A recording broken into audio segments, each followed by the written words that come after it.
All right, everybody. Sorry about that. I couldn't, for some reason, the link that's normally there, some information. Of course, I usually use Zoom to put all of this together. So Zoom wasn't talking to Facebook. Excuse me. Zoom wasn't talking to YouTube. So now I am on the back foot and 11 minutes late. The setup and the screen has always been the same. And this time I get there and it looks completely different. So I'll figure that out for next week. So give me just a moment while I update everyone on LinkedIn very quickly. Not the way I like to do things, but hey, this is what we've got. So for anyone watching, I appreciate that. So normally I'm sending the video to Zoom, and then Zoom is sending it to YouTube. That allows me to have a good, clean digital copy. And that didn't work this time. So what the issue was is Zoom requests 3 things from YouTube: the streaming URL, which is easy because that's what I just put back on social media. Then it asked for a streaming key, and that's what didn't appear. It was actually absent on YouTube Studio. So I pre-scheduled this event today for 12 minutes ago, and when I go into the studio, I pull the URL, the key, and what's called the live streaming page URL, and I put them into Zoom, and then they talk to each other, and there's a couple second delay. Well, this time I go to YouTube Studio, and there's no streaming key, and without that, one of those 3 things, it doesn't go through at all. So hopefully, somebody will see the Facebook and LinkedIn link. So, all right. So give me just a second to get my notes together here. Yeah, it gave me no way to, even though I pre-scheduled that event. So once again, apologize. So the topics on the post that I had before, I wanted to give Lynn a shout out. She goes by English Rose 089.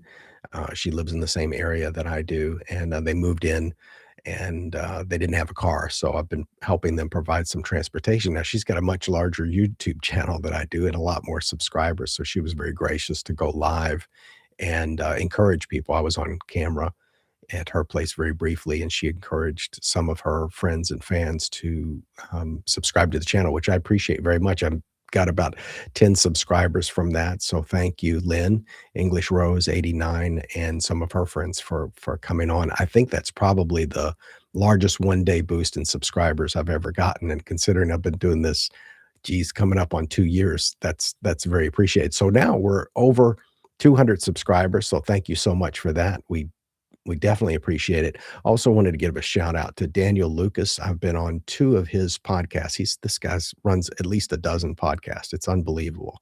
You can look him up, Daniel Lucas, on YouTube. He's got Food 101, Entrepreneurship 101. So the 101 thing is kind of his brand. And I've been on 2 completely different podcasts of his, and I'll be on a 3rd tonight. So hopefully I'll post that link on social media as soon as it goes up. So just wanted to give a shout out to the hardest working man in interviewing and podcasting, because I don't know anybody running that many simultaneous podcasts. I mean, it's unreal. And it looks like he's a one-man shop. So it's pretty unbelievable what he's able to do and how much content he's created. So it's funny because when you run into a content creator like that, that's pushing out so much volume, it humbles you because you think, wow, I'm doing all this work. And no, there's always somebody out there working 10 times harder. And this guy, it's unreal. He shoots, I would think he probably shoots at least 5 episodes every single day, maybe 7 days a week, because actually, today's Sunday. So we're going to be meeting later today. So unbelievable. Well, I can't see any messages, but if you want to enter the chat, you certainly can. You can put any comments you want. I'll try to respond to those. Normally I look at social media and the YouTube comments, but I'll try to just keep my focus on the YouTube comments. I do have some stuff to fill the time before, if anybody does have questions. I do have other content that I can discuss. Wanted to also talk about Andy. I think his last name is Games, but I think he was a Twitch streamer, so it might be just Andy Games, as in he plays games. But I was on his podcast. Now that video is not gonna come out until December 28th, and he's from the UK. Great interview, and he asked me some great questions, and we got into some more specific stuff than I do on most other podcast interviews. I am a member of Podmatch. I'll talk about that very briefly if you're an entrepreneur. If you're a host wanting to find guests or a guest looking to get hosted onto um, YouTube, Apple Podcasts, Spotify, all of those places.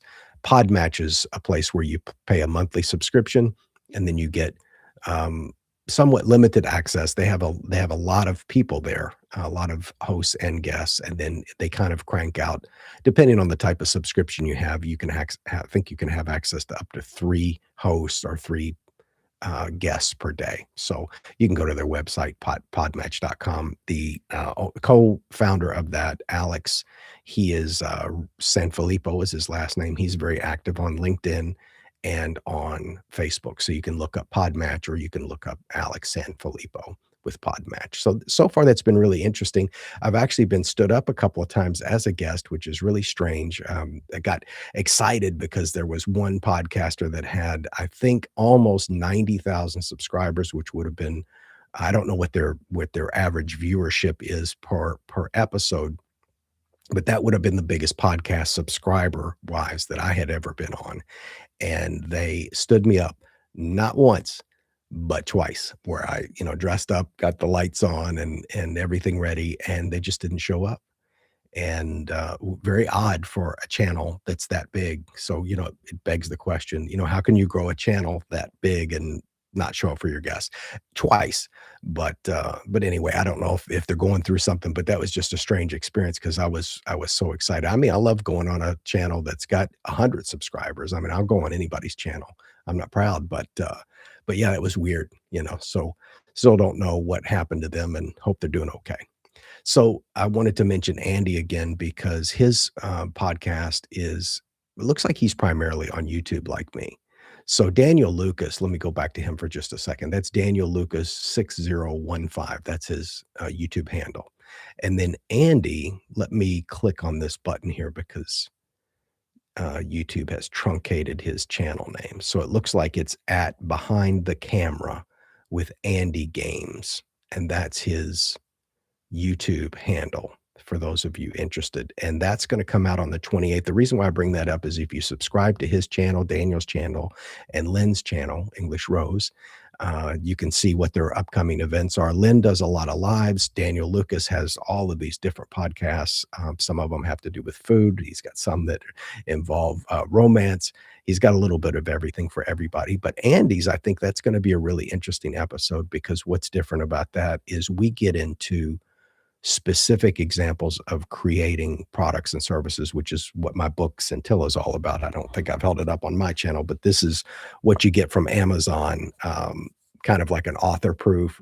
They send you these. You have to pay the printing cost for them, but it's about half what the public would pay for this book. And I, if anybody has any questions about the construction of this or how to get your book up on KDP, I'll be happy to talk about that. But very pleased with it. I am going to make one last little batch of changes, not to the cover, but to the content. I found just a few really strange typos that you just couldn't find any other way without getting it physically as a book. You can look at a Word document all day long or LibreOffice, which is what I use, and just can't catch things. And they weren't the kind of errors that AI or spell check could even catch. It was just kind of some strange stuff that flew through. Only 3 small ones, but I'm still going to fix the manuscript and then upload it. But you're more than welcome to buy copies of the soft cover, hardcover, or the Kindle. And they're fine. Like I said, you might not even notice the mistakes. I caught them, but just 3 little tiny mistakes. And then probably in a week or so, that'll be fixed. I have just finished today chapter 7 of the raw narration of the audiobook of the 2nd edition of Scintilla, this version. And so I'm about halfway through the book. Then it'll need to be edited, of course, and then that will be available on audible.com, which is now owned by Amazon. So I've been a member of Audible, where you can buy audiobooks since 98. I've been a subscriber. So I've gotten a lot of money from me over the years, but I do think it's a decent service. I think it did it improved and degraded at the same time when Amazon bought them over. So I can talk about that at another time because that's a whole interesting conversation. If you plan to write a book, which I encourage you to do so, you should also narrate your own audiobook. Of course, my friend Robert Lane, who's frequently um, interacts with my social media, and a lot of you know him because he's an audiobook coach. You can get with him on that. I know some of the basics, and in my 2 writing groups, I've got a writing group on Facebook and on LinkedIn. You can put something in the message if you wanna be connected to that. I also talk about the technology to get your book up and online. So let's see what else we've got here as far as subject matter. So, yeah, just to recap, sorry I'm jumping around a lot, but again, with Andy Games, that comes out on the 28th, and we really get into the weeds on some stuff. So on podcasts, it's usually these really broad brushstrokes about business, and I don't feel like I'm getting in depth enough where if somebody watches the podcast, they can take information from the podcast and immediately implement it. I think that's a qualm I've had with even past guests and even myself being a guest because people are watching this stuff. I mean, some people just want to be entertained. I want to be informed. I want to leave listening to a podcast with some actionable steps that I can take immediately. And I think Andy Games, that interview, we really do get into how to come up with ideas, and we spitball and just invent some stuff off the top of our heads during that using principles from the book Scintilla. So hopefully people will catch that. Now, we're at December 21st. Obviously, terrible time to put anything out there on social media. A lot of people get depressed that, oh, what I put on LinkedIn or my carousel on LinkedIn or whatever is not getting a lot of views. Look, folks, people have things going on right now. They've got to clean the house. They've got in-laws coming in. They're still shopping. So your social media is going to drop. But I still think I'm with Gary V on this. Gary Vaynerchuk is not stopping. He's posting stuff every day. So I think if you're in that space and you're a content creator, absolutely create stuff through the holidays. People will go back to work and want to get distracted at lunch again and then check out all of your information. Another thing, too, that's new is last year I was on all of the platforms where you could just listen to audio only podcasts, such as Spotify, iHeartRadio, and all of those. I'm back up on all of those. I think there's some older versions of the channel out there I haven't figured out yet how to delete. But if you look on Apple Podcasts, for instance, and you look for the Free Time Mastermind, you'll find it. Spotify. I've got the full list here in front of me. I don't need to try to go off of memory.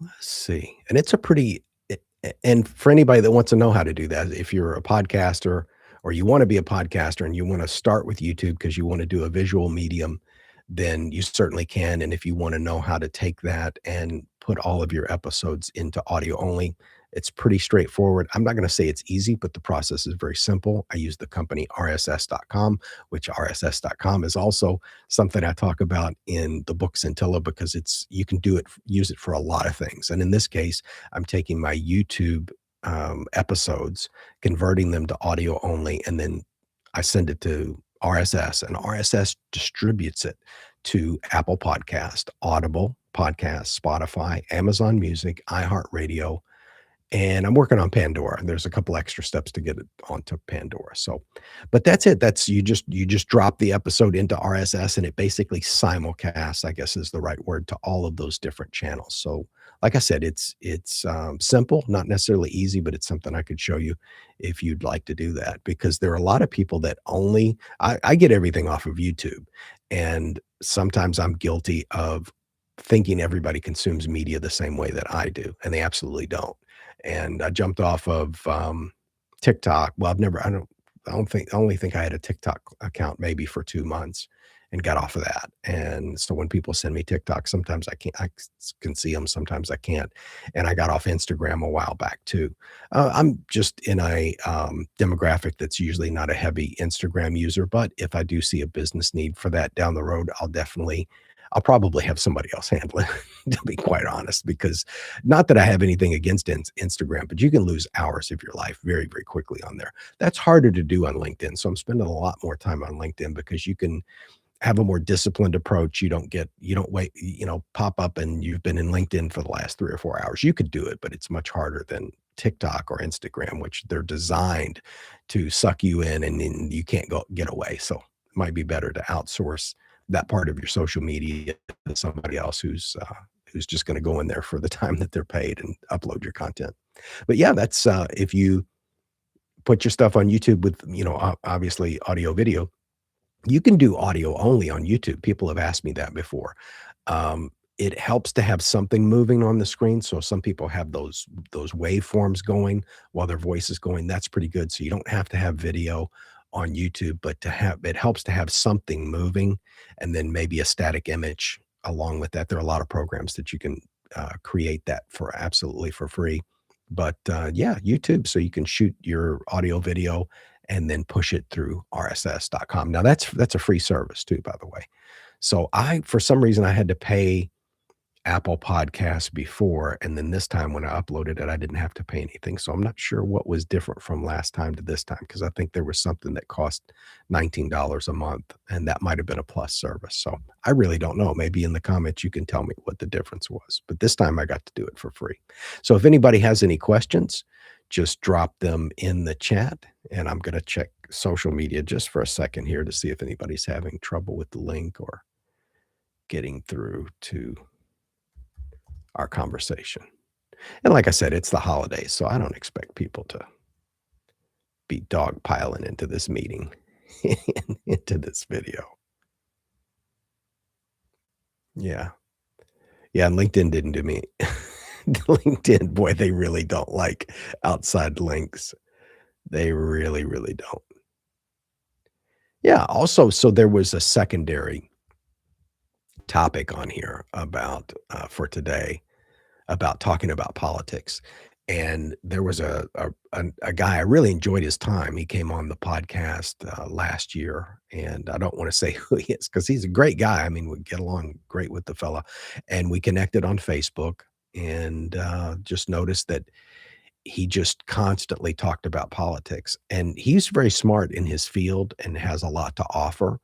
And occasionally he would talk about that, but it was 90% politics and maybe 10% content of what he was trying to do. And I was interested in him, not for his political opinion, which quite frankly wasn't very well informed, but he was very well informed in his knowledge about that aspect of business that he understood. So that's really what I wanted to see.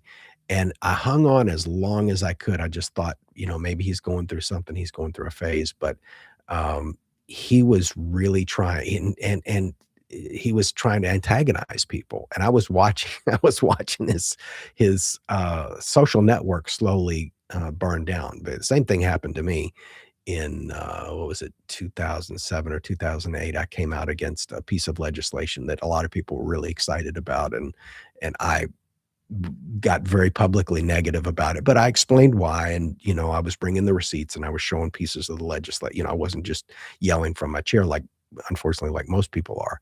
And people really didn't like it. And they wanted debate, and they didn't do very well in the debate. And then they got their feelings hurt because they didn't understand I was actually reading sections of the law.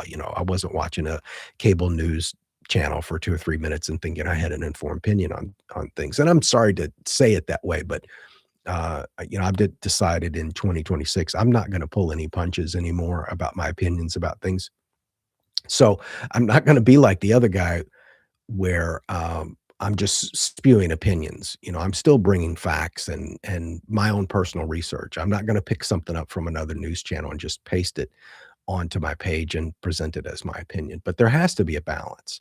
So, and I don't talk about this kind of stuff on LinkedIn. LinkedIn is pretty much business only. I might put something in there funny every now and then, but I'm trying to deliver value to authors.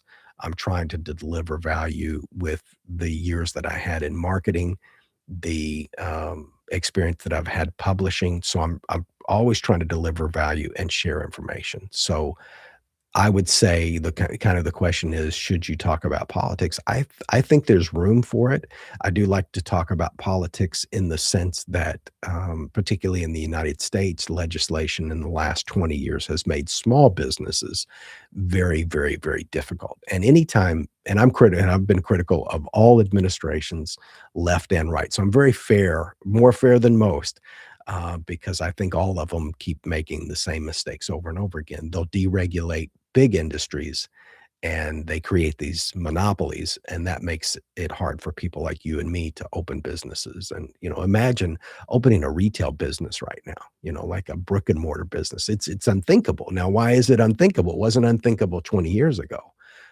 It's because there's too much legislation, there's too many regulations, it's too hard, it's too expensive. Why is it expensive?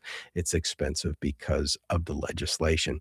Same thing for healthcare, and we don't need to spend long on that, but you can pretty much cite any source, and they'll say that 40% of your hospital bill is compliance costs. So in other words, almost half of that bill that you get when you go to the hospital has to do with the hospital's requirements to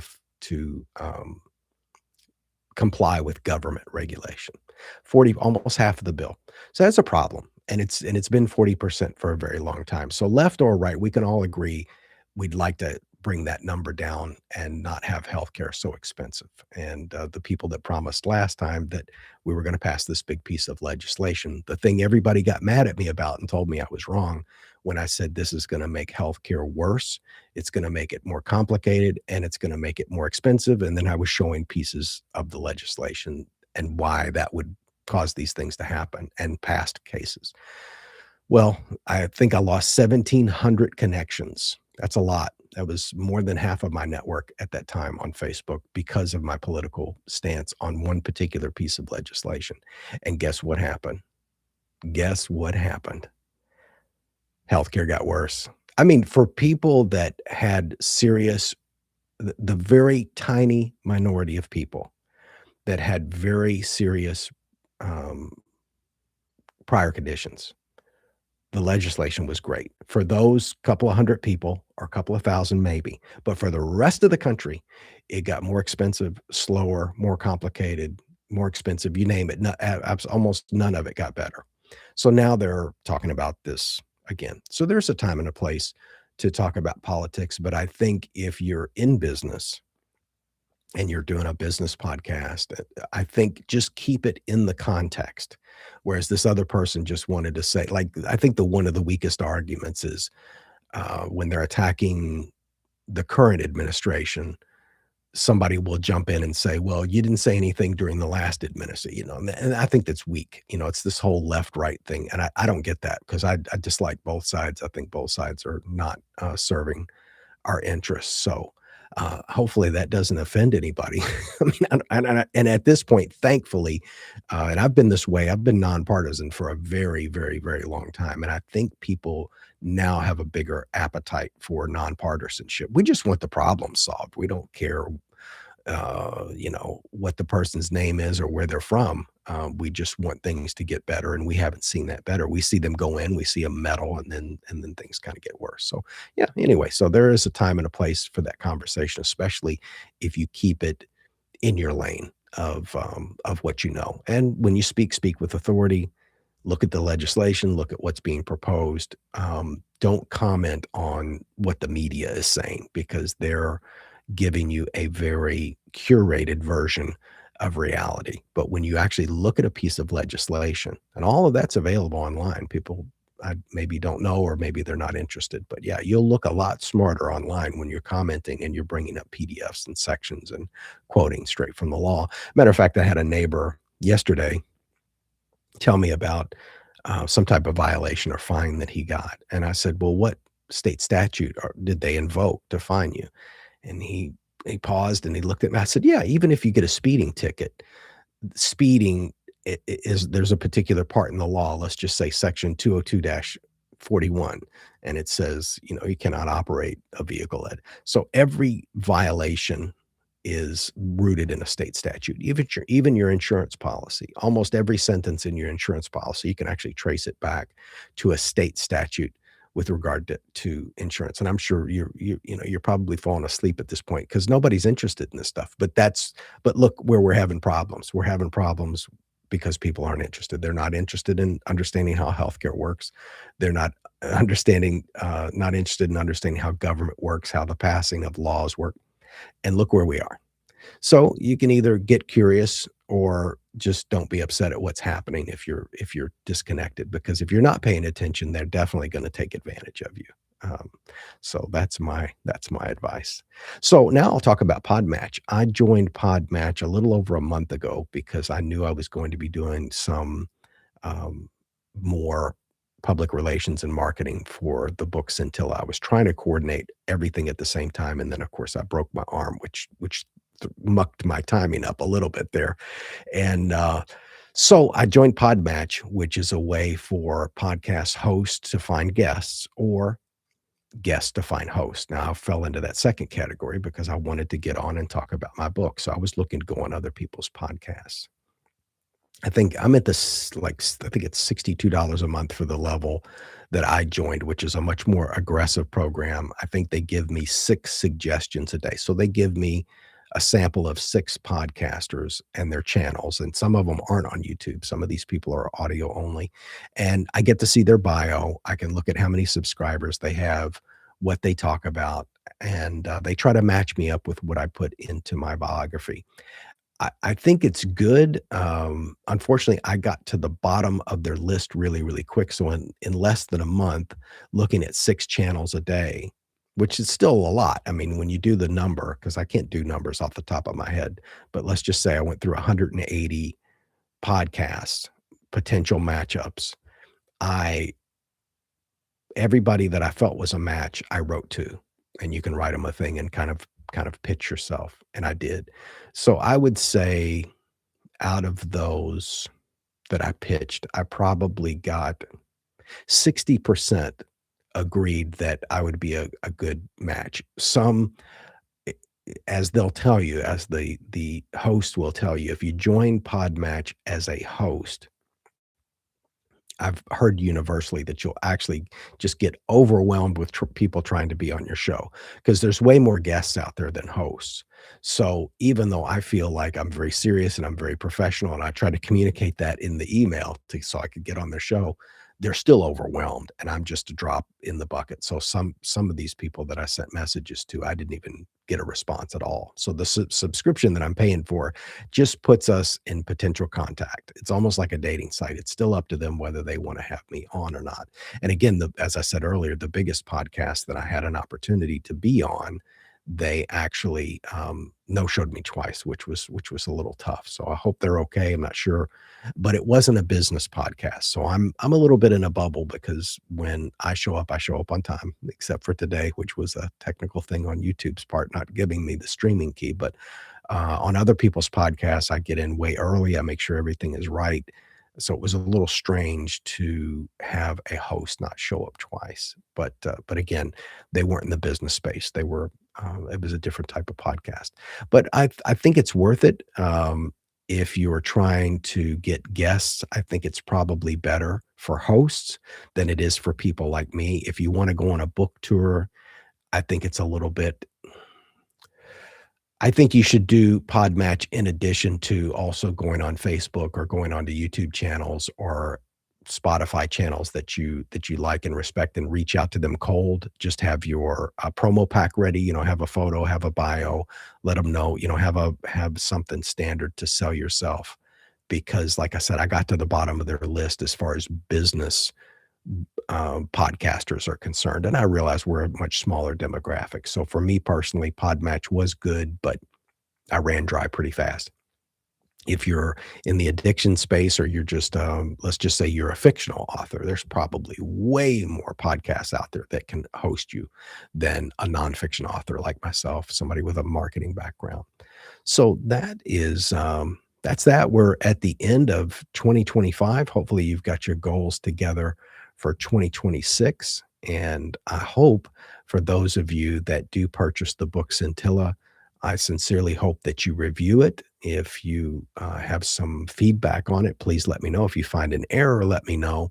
And any constructive criticism, I would love to have it. But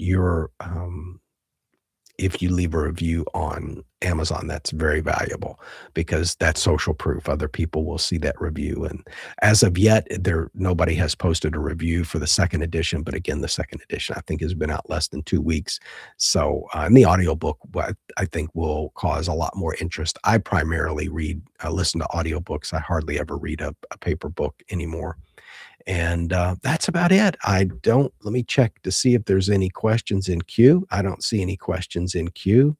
I do see some folks hanging out. If you want to announce yourself in the chat, that would be greatly appreciated. Or if you have a question, I'll do a quick social media look as I wait to see if anybody wants to drop their 2 cents in there. And I'll look on okay, nothing on LinkedIn, nothing on Facebook. All right, and, that's it. Okay. Thank you, guys. See you next time. I don't know how to turn this off because I I normally do this from Zoom. Have a good one. We'll see you soon.